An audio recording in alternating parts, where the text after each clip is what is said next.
A Zambian nears election or in election year, what we've seen is that there is usually a drive for constitutional amendment. And like their predecessors, the United Party for National Development have also demonstrated a drive for constitution amendment. But this process has attracted a lot of debate and questions from different stakeholders, with others asking, is this really for the benefit of Zambians, or it is for political expedience? Well, we will be able to get into that. And welcome to the People's Space. The name is Wenson Mavor. And my guest is Faides Temba Temba, Executive Director from ActionAid Zambia, one of the resounding voices that we have in the country, who has been in the business of advocacy for over 26 years, talking about development. She is also a feminist. I just learned that, by the way, interestingly. And of course, she has played quite a pivotal role when it comes to promoting inclusivity in the Zambian governance and democratic space. So it is such a huge privilege and honor for me to be talking to you, Faides, and welcome to People's Space. Thank you. Yeah, so one thing that I would like to, first of all, I always get interested when I hear feminism, because I see a lot of debates on social media, with girls, men are trash, and these are branding themselves as feminists. So as a result, even the good things about feminism that men can learn and benefit from has been shunned, because feminism has been branded as an anti-men movement. You being a feminist, is that the case? No, it's not. I'll tell you that I've been a feminist for the last 26 years. And feminism is not about anti-men agenda. It's basically about driving the gender agenda. And the gender agenda is about equity, equality, access, and control. So we have different layers of feminists. They are what we call radical feminists, of course, based on their experiences and how they have faced backlash in communities. And so they hit hard because they really want to find a space and they want their voices to be heard. And being a feminist doesn't mean that we are anti-men. We need men and women to advance our gender agenda, especially that men are in the highest ranks and decision-making positions. For them to be able to dialogue with women, we need to have such men as gatekeepers. We need men as allies, and we need men as development partners. So when you hear about feminism, it's just a narrative. I mean, we always come up with a narrative to suit the environment and the emerging issues. But it's basically about how, in the simplest term, I would say, it's just a process and just a term used really for advancing the gender agenda. We do have feminist principles that talks about do no harm approach. So we even have a principle in the feminism circles where we look at whatever we do not cause harm either to men and women as we advance this agenda. Thank you. Interesting. And thank you for clarifying, because, like I said earlier on, there's this beef all of a sudden that is being cooked up, with the emergence of social media, where now even men that can contribute meaningfully, like you said, to promoting the gender agenda and equity and control and, everything that you mentioned there. As a result, men are folding their arms. But thank you very much for clarifying. So we have a tradition here at the People's Space Fighters as we get into our conversation. Obviously, there are people that might not know so much, about you. Of course, they're beneficiaries of some of the policies for the last 26 years that you've been pushing and fighting for, which we've seen government adopting and implementing, but they really do not know, who Faides is. So just kindly tell us a little bit about who Faides is. Well, Faides Temba Temba is just a simple woman, Senga by tribe, 48 years of age, a mother of three, 2 girls, 1 boy. I come from a family of 10. I'm the 6th born, 6 girls, 4 boys. I grew up born and bred in Lusaka. went to school in Nakonde. My dad was a civil servant and my mother was a civil servant, and he used to work in the Ministry of Agriculture. And funny enough, I grew up, part of my childhood I was in Choma, so I speak fluent Tonga as well. I was at Swani Primary School, and I'm a social worker by profession. I did social work at then National College for Management and Development Studies, which is Mulungushi University. And I then went ahead to study a degree in social work at Cavendish University, and then did my master's in development studies. I started my journey as a development aid worker in 1995. 96, because I completed school in 1995. I was in the Copper Belt at Masala Secondary School. It might interest you to know that Sunday Chanda, the Honorable Member of Parliament in Changa, is it which Kanchivia constituency in Mpika, was our head boy then at Mass Campus. We call it Mass Campus. So if you like, I'm a Zimandola. Kopala, eh? I'm a Kopala swag. Yeah, so I'm a Kopala queen at Masala campus. And then I later came to Lusaka, and I started my NGO journey with Zambia Student Christian Movement. That was in 1996, straight from school, fresh and full of goodness. And then I did my first course before I went to college in peer mediation. That time we were looking at, I think the campaign, the Committee for Clean campaign with Ngande Mwanajiti. So Ngande Mwanajiti actually was part of my few first mentors, with Gilbert Banda, the motivational speaker from Mokat. Mm-hmm. So then I started my journey with Dixon Jerry. Dixon Jerry was my buddy, my friend, and we started this journey under the Committee for Clean campaign. Then I was representing Zambia Student Christian Movement. I'm a Christian. And then I found fit and purpose in Zambia Student Christian Movement. We had a project under NORAD. And I think Gilbert Banda thought I was really doing a lot of good work with young people, because we used to work with students, and we had chapters in schools, the specific schools. And so I was asked to go and open a branch in 1998 in Chipata. So I was heading the Chipata provincial office under Zambia Student Christian Movement. My parents were really not for the idea, because I was very young then. Mm-hmm. But then I was overzealous and, really very agile. And I just said, you know what, I want to explore this experience. And that was the first time I was actually traveling out of Lusaka and staying on my own. And so, that's how life began. Okay. And here I am today. Interesting. Yes. I mean, yes. It shows that at an early age, obviously, the qualities of leadership and the courage to be able to go out there, venture out and explore was there. But what inspired you, or what inspired your journey in the world of CSO? Having given us this foundation and background, what really inspired you to say, you know what, I think I'm going to take this path? Passion. When I was with Zambia Student Christian Movement, the first young people I worked with were from Matero Boys, because our office was in Lilanda, still in Lilanda.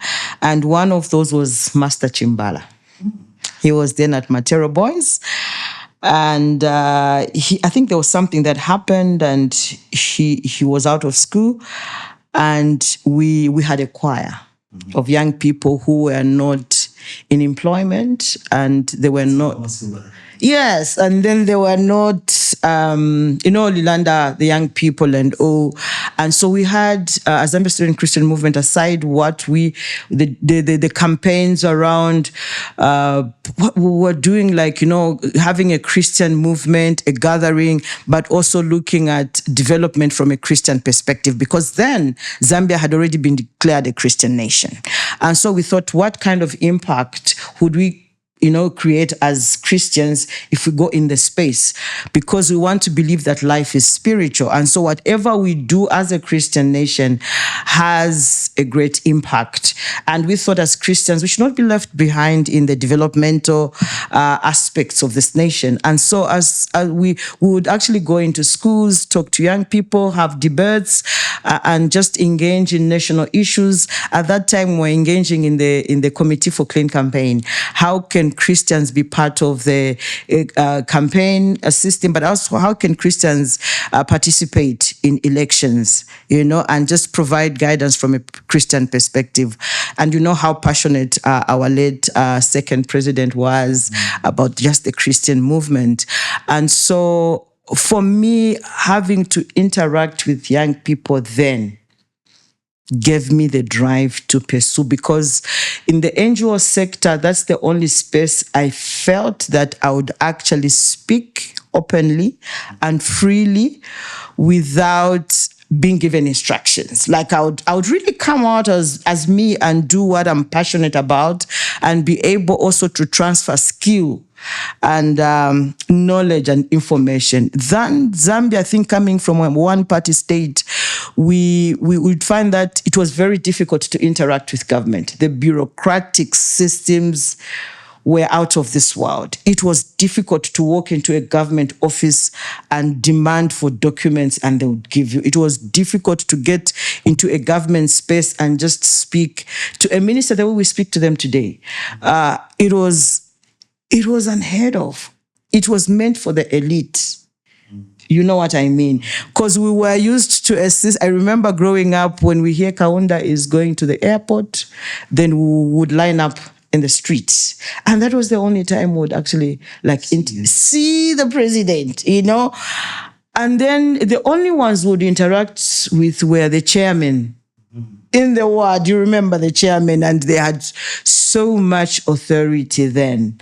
And so moving from one party system to democracy, we didn't see so much change, even though the unions had a drive, because of the way Chiluba came on the scene.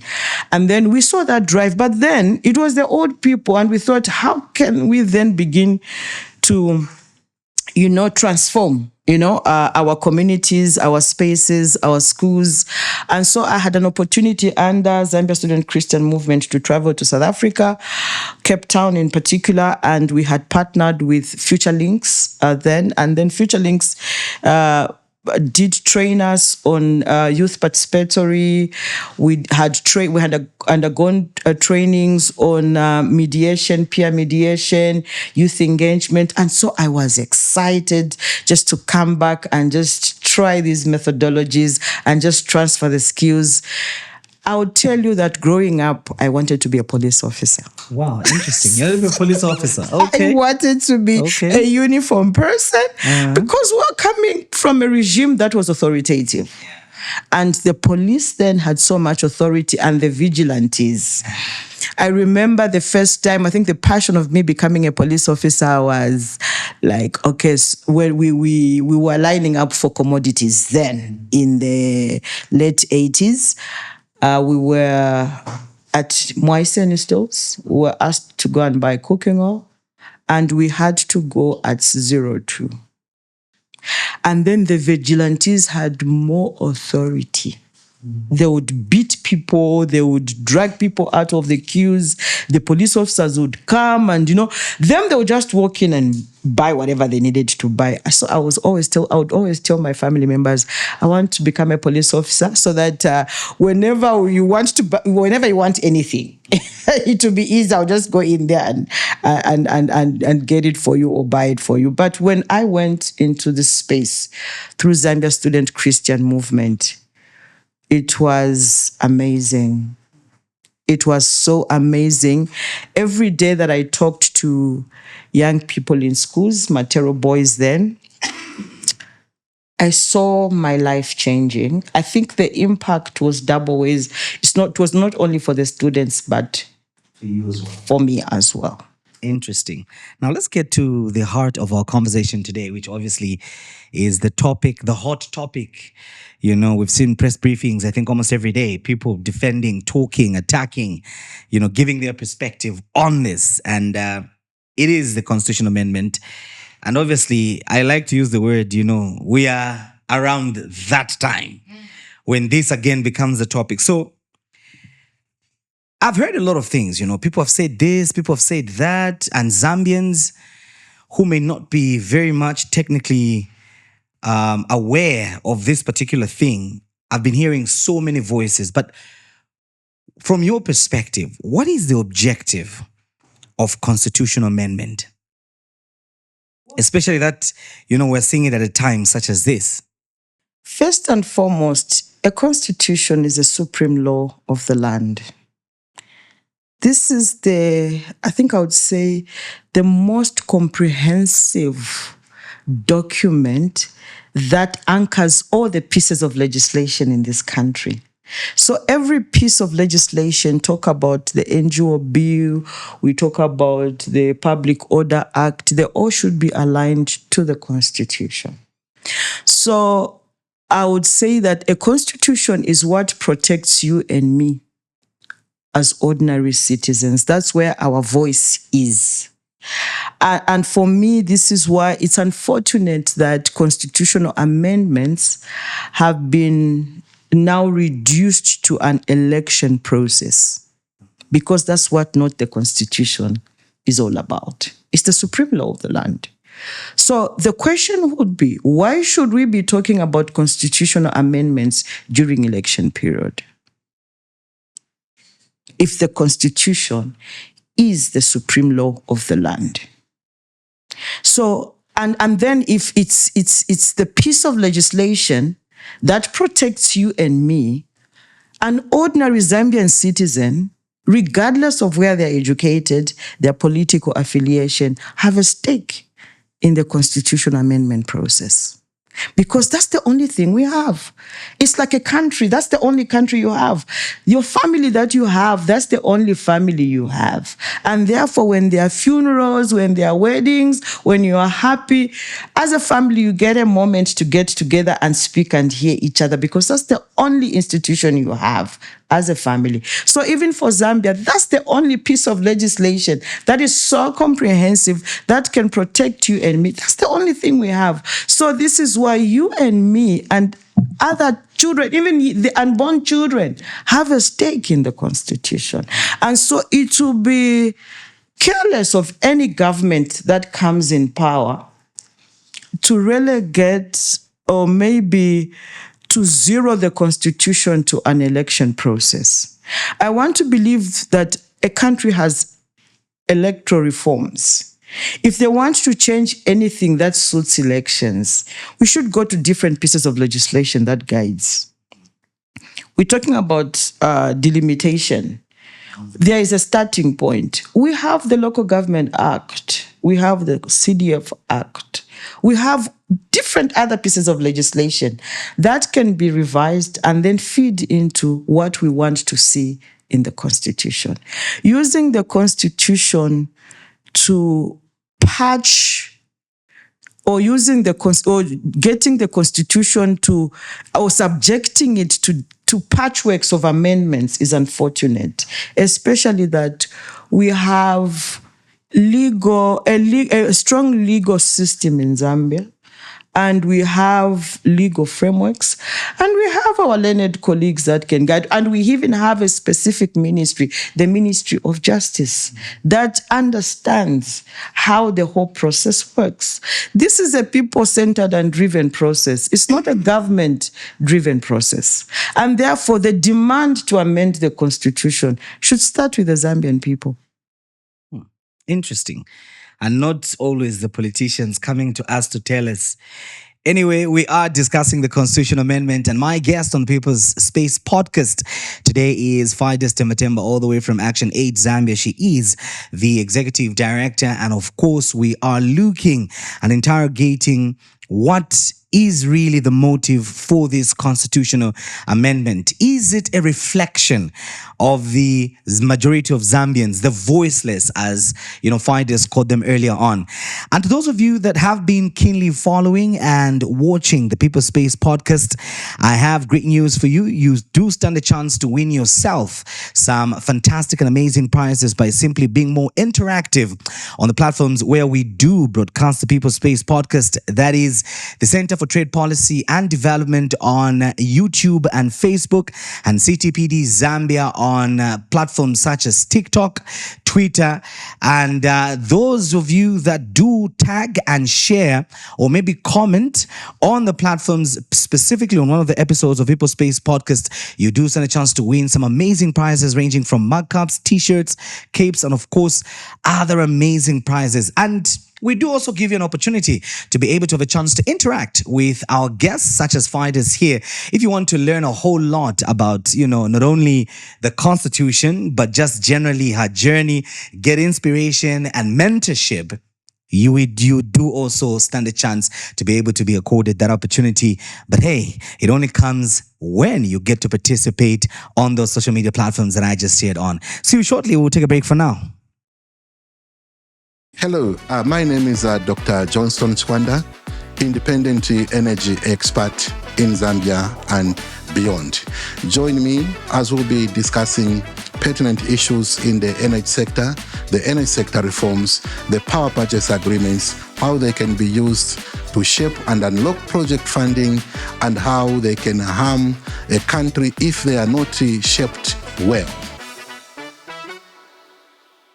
Welcome back to the People Space podcast. Today we are looking at the constitutional amendment process that's currently being driven by the government of the day, which is the United Party for National Development. And my guest is Faides Temba Temba, all the way from the ActionAid Zambia. She is the executive director and she is weighing in on this particular important process. And as earlier mentioned, you do stand a chance to win fantastic and amazing prizes by simply being more interactive on our social media platforms under the handle the Center for Trade Policy and Development, where the People Space podcast usually broadcasts. That is YouTube and Facebook, and CTPD Zambia on Instagram, on Twitter, and on platforms such as TikTok. Those of you that share more of our content and are more interactive on those particular platforms do stand a chance to win yourself some mugs, caps, shirts, and of course other fantastic and amazing prizes. And those of you that would want to actually have an opportunity to have a sit down and meet our guests for inspiration, mentorship, and further interaction, you do also stand a chance to be accorded that opportunity once you get more interactive on those platforms. So Faides, we continue with our conversation. I love where we stopped, The constitutional process, you said something very, very important, is supposed to be led by the majority of the people, because it is a document for the people that should reflect the aspirations of the people. But in our context, surprisingly, it's always the politicians that come and tell us what we need, which begs then the question, is there transparency and accountability in this process? Because half the time, it's the politicians that come and tell us what we want and what we should do. And this is why you always find that we that are saying the process is wrong, we face a huge backlash. Even when we are saying, and what we are saying is true, but because the politicians' intentions are not right, because what's wrong in just being transparent? What's wrong with being accountable? When they vied for these positions, when they are sweared in, one of the things they swear for is that they will protect the Constitution. When the president is handing over power, they don't hand over the keys of a vehicle. What do they give them? That briefcase, which has a flag of Zambia, what is in there? It's the Constitution, isn't it? So we are key stakeholders in the constitutional amendment process. The president is given the authority and the power to protect the Constitution and not to abuse it. So for me, there's nothing wrong in the president coming to the Zambians in a transparent and accountable manner and telling the Zambians, look, I have been in this office for 1 year. I feel this and this and this is not working because there are flaws or lacunas or gaps in our constitution. For us to do 1, 2, 3, 4, we need to repeal this act, this law, and then align these to our constitution so we have a comprehensive and a constitution that speaks to the needs of the Zambian people. The constitution will do 1, 2, 3, 4, 5. I don't think there's anything wrong with that. Why should government be very upset when people are demanding for transparency and accountability? We have a say in how Zambia is governed. One of the things that the Constitution does, it shapes the governance structure and system of this nation. And this is why, as citizens of Zambia, the last thing we want is somebody trying to do patchworks on the Constitution, because that's the only law that someone will use to abuse or probably to put in what they want, which does not favor the majority of the Zambians. And one of the things that politicians forget is they are voted into power using the Constitution. The electoral systems are defined in the Constitution. So now the question we are asking is, what are the intentions? Are they good intentions? Are they bad intentions? For me, really, when you start looking at, the whole process, I always question, why does it have to wait for the elections? Exactly. And what is wrong, like you mentioned, with the majority questioning the powers that would be or the powers that be, when they feel there are certain concerns that have to be addressed? After all, it should be a people-driven constitution. It should be a people-driven process. We are seeing politicians exchanging words in the media every day. But where are the ordinary Zambians? What are they saying? Who has actually gone to ask the Zambians to say, is this what we want? Yes. Oh, yeah, exactly. Is this what you want? But anyway, you mentioned something very, very important, that the Constitution shapes the governance structure of the country. And one of the issues that has been taking prominence in the conversations has been the issue of inclusivity or mixed representation, if that's the correct word. And in the document that President Hakainde Hichilema shared, which, by the way, was headlined as fairer, more equitable, and more inclusive, of course, debatable. And one of the things that is highlighted there is the issue of enhanced representation. And it says, amending Article 42, 47.2 and 68, which guarantees seats for women, youth, and persons with disabilities. Now, okay, this is fine. This is okay. I mean, I don't argue with this. But the question I have is, are you telling me that in the current constitution, there is no opportunity to achieve this? There is a clause in the Constitution that talks about 50%. So inclusion. Why hasn't it been done? I think for me, it's this is why I'm saying, what are I'm questioning the intentions, because I would go back to the basics. When the president when he won the elections and on his inaugural day, there's something he mentioned when the women's movement and all feminists criticized his speech that it was gender subtle. He said, gender is in my heart. And even at the time when they were scrapping off the Ministry of Gender, they said, gender is in my heart. This is why those were his words. He said, I'm scrapping off this ministry. I'm going to place the division of gender under State House because I'm going to be the Minister of Gender. We then questioned, we have a Gender Equity and Equality Act, which mentions of a gender commission. The president has not given us the commission. The president refused to give us back the Ministry of Gender. We are not seeing any political will to mainstream gender in the current governance system. For me, the first thing the president if his intentions are right about inclusivity, they should have started with electoral reforms and they should have started with the political party bill. Because then the political party bill compels every political party to have proportional representation. So there should be that drive to say, look, this is what it is. And then at the center of it all, women should be consulted on what they want. It should be about us women describing how we want proportional representation to be done. Because I will tell you, lawyers, our learned colleagues will tell you that proportional representation or mixed representation, it's not what everybody is saying. It's just a terminology. There are processes in there. So which one do we want to go for?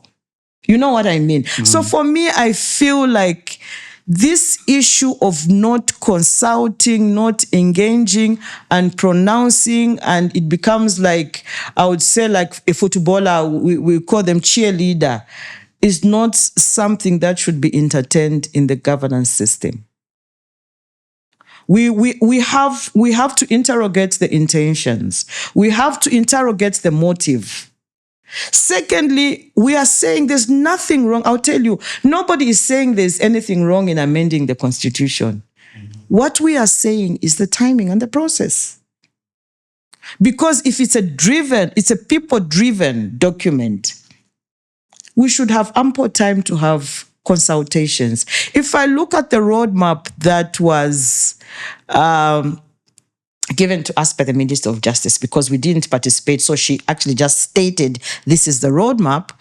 We didn't participate in drafting that roadmap.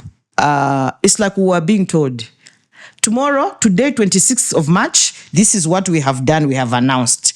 In 2 weeks' time, how do you subject a constitution to such kind of a process? And 2026 is an election year. Now I'm seated here as a Zambian citizen thinking, are these the Mingalatos they were talking about? Is this the reason why we started with by-elections? Because we know that for the constitution to be passed in parliament, it needs 2/3 majority. You are now giving Zambians a lot of question marks, and now we're trying to get back. Because for me, I don't understand why we should be talking about the constitution today, because I remember very well in 2022, there were rumors that there were constitutional amendments. The opposition parties said that. And there was a letter written from the office of the president by Mr. Clayson Hamasaka, the communications specialist. The president refused. He said he didn't have any intentions to amend the constitution, because that's not the need. And the Zambian people, he said he had his priority was to transform the economy of this country. I'm seated here asking myself, boom, constitutional amendment. What has changed from 2022 to 2025 March? And 2026, we are going for elections. Look, we are coming from we're coming from a time when we had a drought in this nation. We didn't have water. We have an energy crisis. We had floods. Inflation rate is high. We have USAID funding withdrawn. We in a shock. Every day you wake up, you don't know what is hitting you as a citizen. Then now we have even before we could recover, we have the constitutional amendments. And we know that this process, learning from the PF process, the previous government, the kind of divisions it brought, disunity. Is that what we want? Such a time when the poverty levels are so high, the inequalities are so high. We needed a process that will bring unity.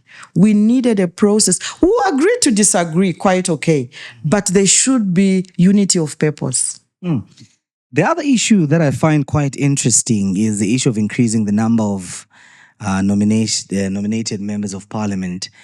And I just wanted to get your thoughts on that, from the current 8 to probably, I think a number will be given will be provided. I haven't seen the proposed number yet. Maybe you have seen the proposed number, but there's that drive, which is just telling us there's a proposal to increase the number of nominated members of parliament. Then the question is to what number and for what exactly, And someone said, well, this will also give an opportunity for the president to also include other people, that have been marginalized. But again, one asks, if within the 8, those were not predominantly included, should we be talking about increasing the number? Because then there's no justification.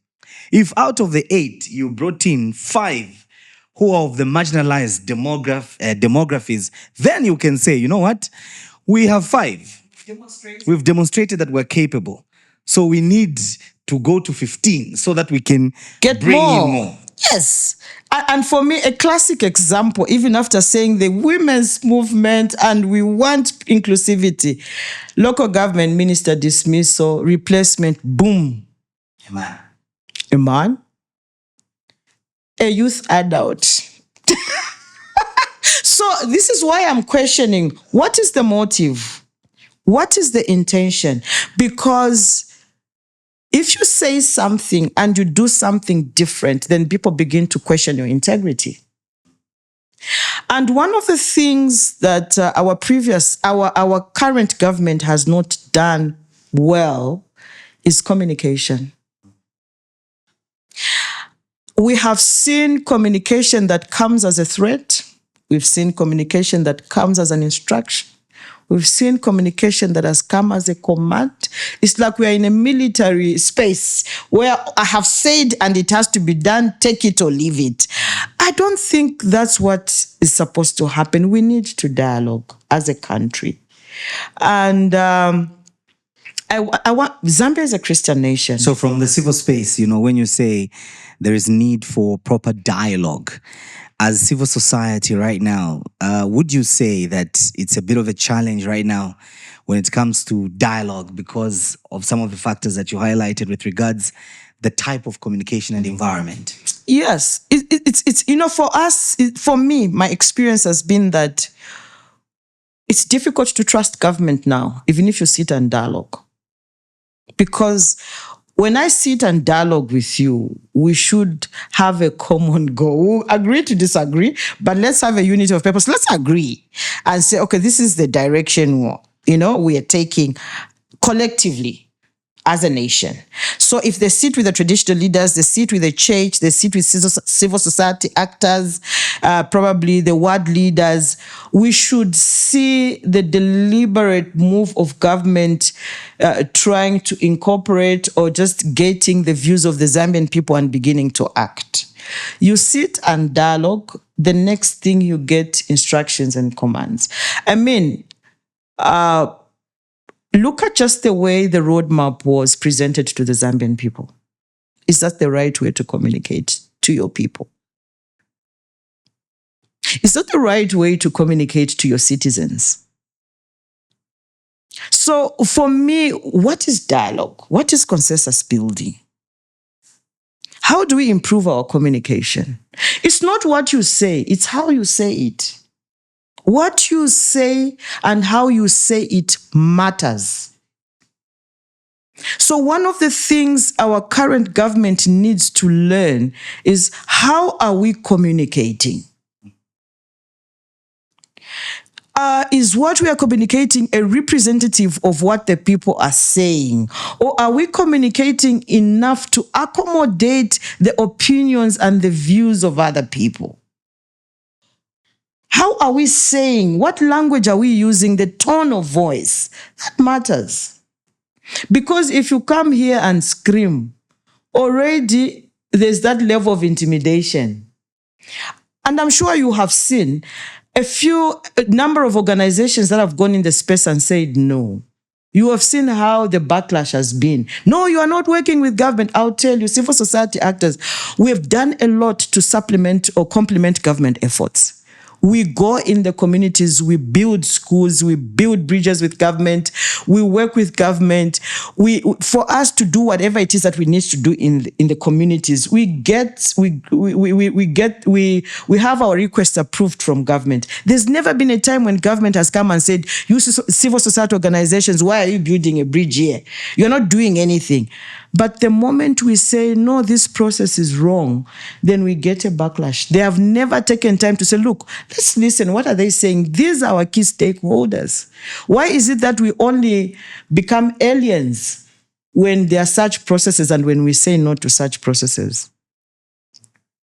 So I think for me, this is why I'm just questioning the intentions and the motives, because why should they not want to listen to the Zambian people?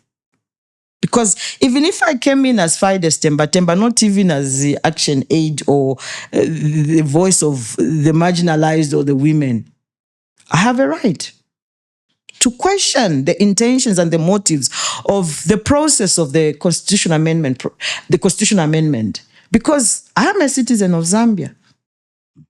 So, as we get to conclude our conversation, obviously we would want to know now, you've clearly highlighted that civil society has not been properly consulted and included in this process. Rather, it has been an issue where you are just given and told how it's going to be and not consulted on how it should be.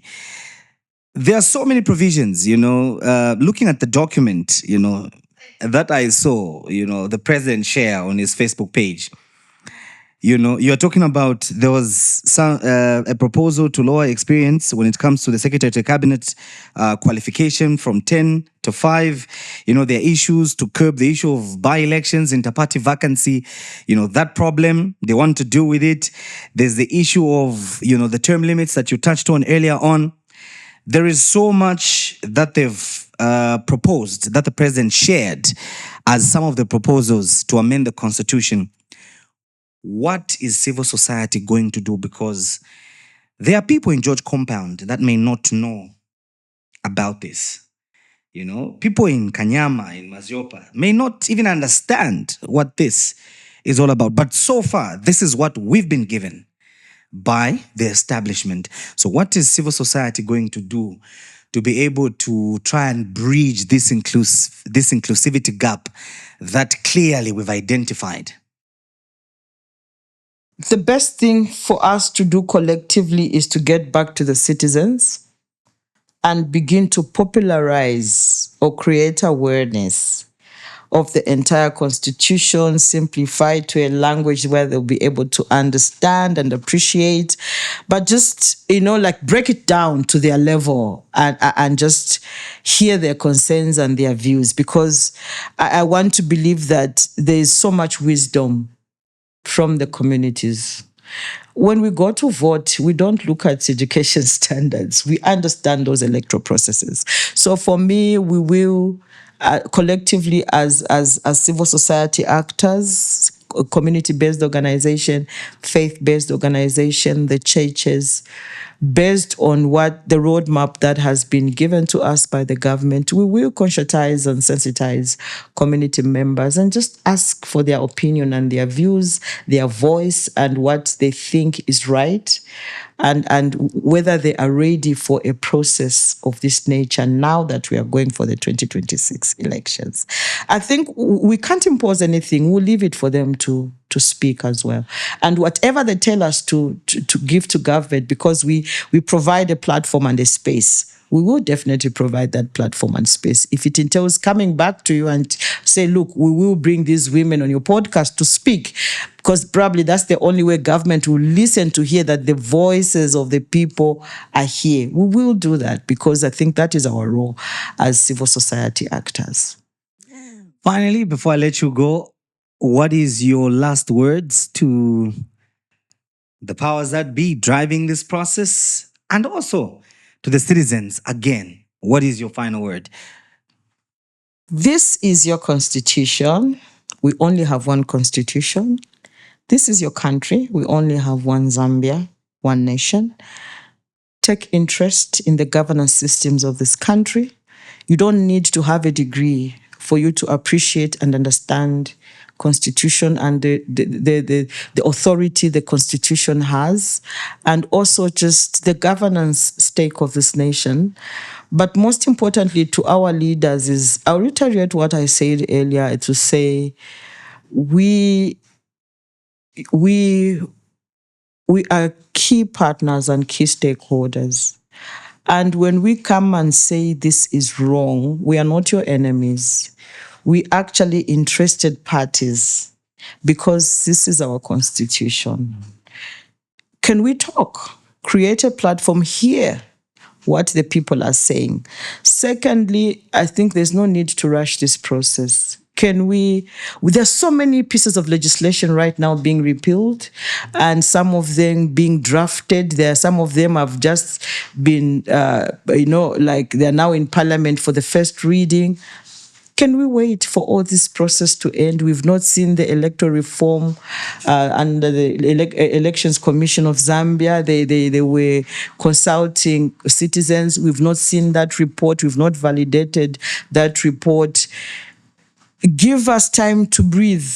We want to just appreciate this process, and then we can talk after 2020. I don't think there is any harm in suspending this process if your intentions and your motives mean well for the Zambian people. That's all I can tell the president, because I would want him to get back to the letter he wrote to the Zambian people in 2022. That was a very good message. And when I read that communication from State House, I really had high hopes for UPND, and I had so much respect for my president. And I truly thought the president meant well for this nation. And so I think every one of us, when we read that, that's what we really held our president in high esteem. If he could just, there's nothing wrong in just saying, look, let's retract and reflect. I think government needs to reflect right now. They need to retract, reflect. They need to have a review if that helps, and just get back to the people of Zambia and just tell them that this process will be referred to for 2026 after the elections. That's the best they can give the Zambians right now. Because we're angry. We are angry, we are hungry, we have no food, we have no electricity, the inequality gaps are getting, wider and wider. The last thing we want to start is fighting over the Constitution. We do not want to be divided. We want, when we start this process, we are looking at it as something that would unite all of us. We will agree to disagree, but then it should not be a process that will divide the Zambians. We really want to take part in this process, and with all our hearts and our mind. For now, we're thinking of how I'm going to put food on the table. And this is what is actually on the mind of every Zambian right now. We have a number of Zambians that have lost jobs because of the USAID withdrawal of funding in Zambia. We can't just be talking about the Constitution right now. We are a Christian nation, and I want to believe that if really we are morally upright as children of God, we should do what is right, and our conscience should be able to judge us. And I think that's the best gift you can give to every Zambian right now. Get back. What does the Bible say about truth, transparency, and accountability? If you cannot hear from the voices of those that would not just get a Bible. Your conscience should be able to tell you what is right. Thank you. Thank you for coming through. Welcome. Thank you. There you have it, ladies and gentlemen. My guest has been Faides Temba Temba, all the way from ActionAid Zambia. He is the executive director and, of course, has played a very significant role when it comes to the issue of advocacy with the sole purpose of enhancing governance, promoting checks and balances, transparency and accountability, and all tenets that lead to a good democratic space. Now, one of the key things that has emanated from this conversation, obviously, is that whoever contributes or comments on the process of constitutional amendment process, does so not with ill intentions, but to make sure that the process is transparent and accountable, because that is the only way that people will have confidence in the Constitution at the end of the day. I mean, it wouldn't benefit anybody if the majority of the citizens felt like the Constitution is a preserve or a document of the politicians and the elite.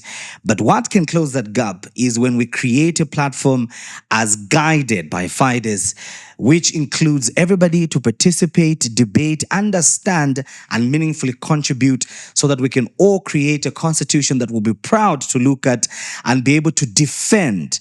I mean, if we read the Constitution, one of the things that the Constitution mandates and encourages all of us as Zambians is to be able to love the document so much that we can defend it. But how can you defend what you're not included in? How can you defend what you do not participate in? So those are some of the issues that we were looking into today. And the major message is inclusivity, and of course, proper dialogue as we engage in this process.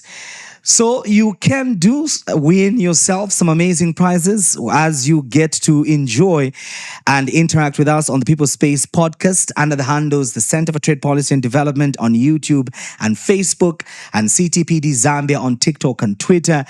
As we broadcast these episodes, those of you that will share and get more interactions on those particular platforms can win yourself some capes, mug cups, t-shirts, and other amazing prizes. We are talking about hoodies. Remember, June is coming, so you need a proper, People's Space podcast hoodie for yourself. So once you interact with us more on those platforms, you do stand a chance to win those amazing and fantastic prizes. But most importantly, we do also accord you an opportunity to be able to interact with our guests, such as Faides here, to get to know them beyond the conversations that we were having here, and even get opportunities such as mentorship with them as we go on. And you can have all that by simply being more interactive on the People's Space podcast on the CTPD Zambia and Center for Trade Policy and Development Facebook and social media platforms. The name is Winston Mavoro. Thank you for watching the People's Space podcast. See you next time.